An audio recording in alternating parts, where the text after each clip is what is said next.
Have you ever thought more closely about salt? Under the microscope, at first glance, you see more or less a cube-shaped structure. Zooming in further reveals progressively smaller cubes. That's because, at the end of the day, salt has a very simple chemical formula. Sodium chloride. The cube of the chemical compound is made up of the metal sodium at the corners and the gas chlorine. Salt is formed from cubes which can be easily demonstrated through experiments. If you take some sodium, put it in a glass, and add the otherwise poisonous gas chlorine, salt is immediately formed. The video could end here, isn't that fascinating enough? Leaving the chemical explanation aside for now. If people need suitable models, then nature doesn't leave us without an explanation. But purely from a superficial point of view, the reaction of elements is fascinating. How does everything know how it has to behave? And ultimately the question, why does it exist in this particular case? So how do sodium and chlorine just happen to come together in nature? The metal is found on natural rock. This is washed out by the water. The chlorine gas is everywhere, even in the water. As soon as it comes into contact with the chlorine gas, salt is formed. Through streams and rivers, the salt eventually reaches the sea. In this context, people often ask themselves whether there is no salt in fresh water. No, fresh water is only called that because it contains comparatively much less salt.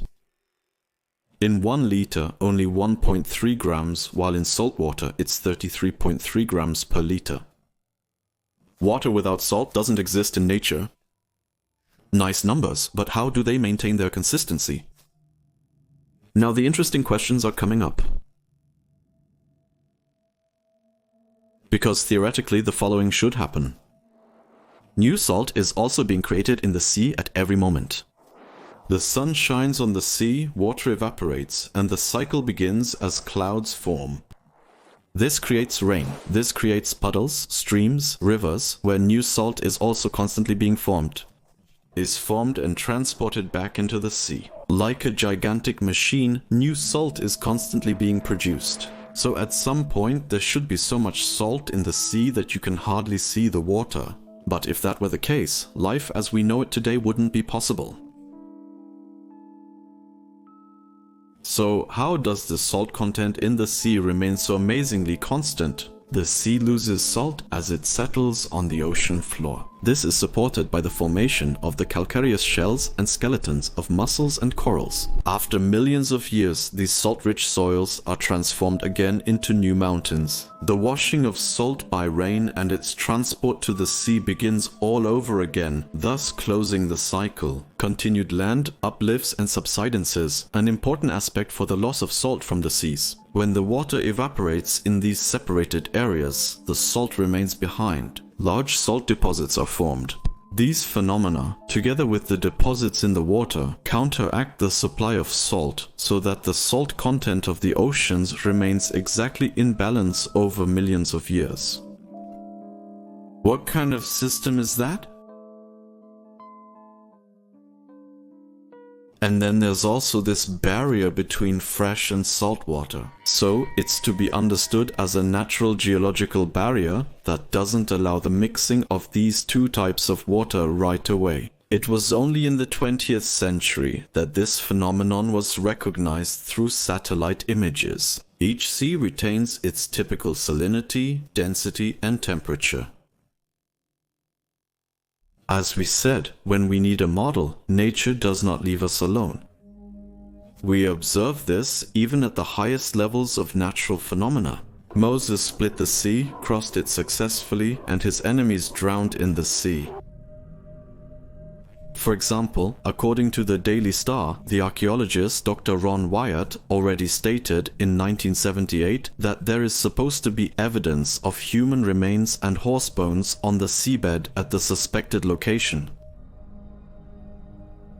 In 2002, the Swede Dr. Leonard Moller examined the seabed together with journalists and is said to have found relics of the Egyptian army there. Numerous researchers repeatedly used simulations to investigate whether strong winds of several hundred kilometers per hour could expose a dry passage wherever this miracle actually took place. Does there always have to be a scientific explanation in this area?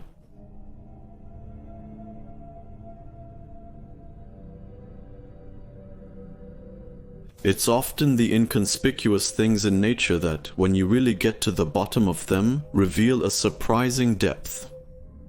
Such a simple compound as salt shows us how complex and wonderful this world actually is.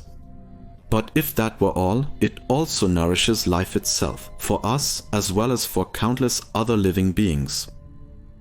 The fact that we humans have specially created taste buds that can explicitly taste this salt and give food its true flavor is no coincidence. It's a subtle hint at how deeply this structure is intertwined with our existence.